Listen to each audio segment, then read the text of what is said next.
इतिहास में आप न्याय कर रहे हैं इस प्रकार की बातों को कहकर। एक संगठन जिसने इस देश को सर्वोपरि माना है, एक संगठन जिसने इस देश की संस्कृति को सर्वोपरि माना है, एक संगठन जिसने अपने सामाजिक कार्यों के माध्यम से करोड़ों लोगों के जीवन में बदलाव लाने का प्रयास किया है, क्या उस संगठन को पीएफआई के साथ तुलना किया जाना जायज है? ये तमाम संघ समर्थकों की दलील है। सुरेंद्र राजपूत किस विचार के साथ है? हिमांशु भाई, मेरा मसला जो है ना कि जब भारतीय जनता पार्टी के लोग जब उल जलूल बातें करते हैं, इतिहास के फैक्ट पे बातें नहीं करते हैं। कांग्रेस का आधिकारिक स्टैंड कल बहुत साफ था जी, और जयराम रमेश जी का वक्तव्य था, वो आपके पास भी आया होगा। हम किसी भी प्रकार की कट्टरवादिता का विरोध करते हैं। भारत एक बहुलतावादी देश है, इसमें किसी भी प्रकार की कट्टरवादिता का कोई स्थान नहीं है, चाहे कोई भी हो। और उसके खिलाफ अगर राष्ट्रीय स्तर पर कोई कार्रवाई होती है तो वो राजनीति का विषय नहीं है, वो शुद्ध रूप से एनआईए का विषय है, राष्ट्रीय सुरक्षा का विषय है, और उसके बाद वो अदालत का विषय है। अदालत के विषय से पहले हमको किसी को भी ये कह देना कि साहब ऐसा है वैसा है, वो गंदी नाली का है, ये गंगा है, वो जमुना है, ये मेरे ख्याल से भारतीय जनता पार्टी का अभिमानी चेहरा आ रहा है। और ये उस भारतीय जनता पार्टी का अभिमानी चेहरा आ रहा है जो खुद में दागी है।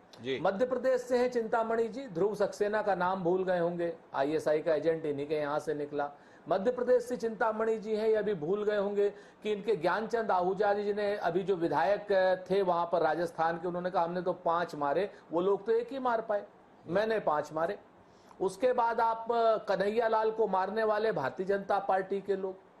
उसके बाद आप आ जाइए क्या नाम, मेघालय का भारतीय जनता पार्टी का प्रदेश उपाध्यक्ष, पुरुष और स्त्री दोनों वैश्यालय चला रहा है। और उसके बाद वैश्यालय ही नहीं चला रहा, वहां पर जिलेटिन की रॉड और आतंकी सामान भी रख रहे हैं। आज भारतीय जनता पार्टी के चेहरे को देख लीजिए आप। उसके बाद आप आ जाइए उत्तर प्रदेश में। उत्तर प्रदेश में किस तरीके से किनके बच्चे, किनके बाप, किसके क्या, यहां पर क्या क्या करते पकड़े गए, मुझे कहते भी आपके सम्मानित चैनल पर शर्म आ रही है। भारतीय जनता पार्टी के लोग ऐसे ऐसे कुकृत्य करते हुए पकड़े गए हैं। मंत्री जी के पीछे खड़ा हुआ वो 2 लाख का इनामी आतंकी। तो ये भारतीय जनता पार्टी को इस तरीके की बात नहीं करनी चाहिए, और विशेष रूप से राष्ट्रीय सुरक्षा के विषय पर।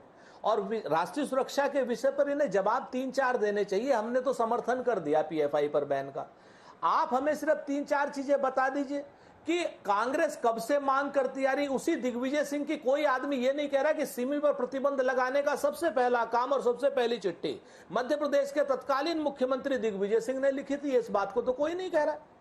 सिमी पर प्रतिबंध लगाने के मूल सूत्रधार दिग्विजय सिंह थे जी, ये बात कोई नहीं। दिग्विजय सिंह के उस बयान को कह रहा है कि अगर पीएफआई की जांच हो रही तो अन्य संगठनों की, जिसमें उन्होंने आरएसएस का नाम लिया।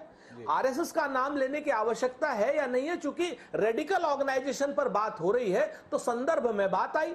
अब रेडिकल ऑर्गेनाइजेशन की बात करेंगे, जिसे मैं अभी कर रहा हूं।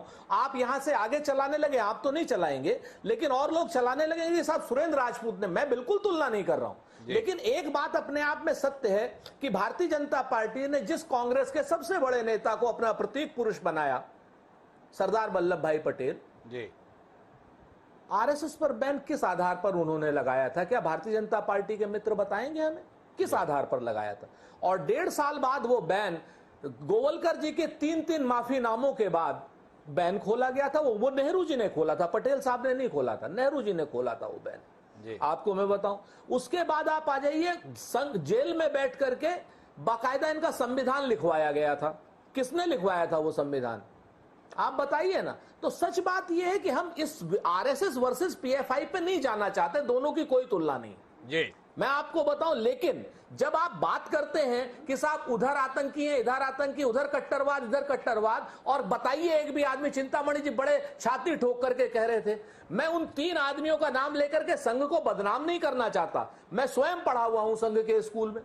लेकिन अजमेर ब्लास्ट के 3 आदमी जो कन्विक्ट हुए हैं 5 में से, वो तीनों संघ के पदाधिकारी हैं, और जो 2 आदमी छूटे हैं क्या नाम सबूतों के अभाव में, एक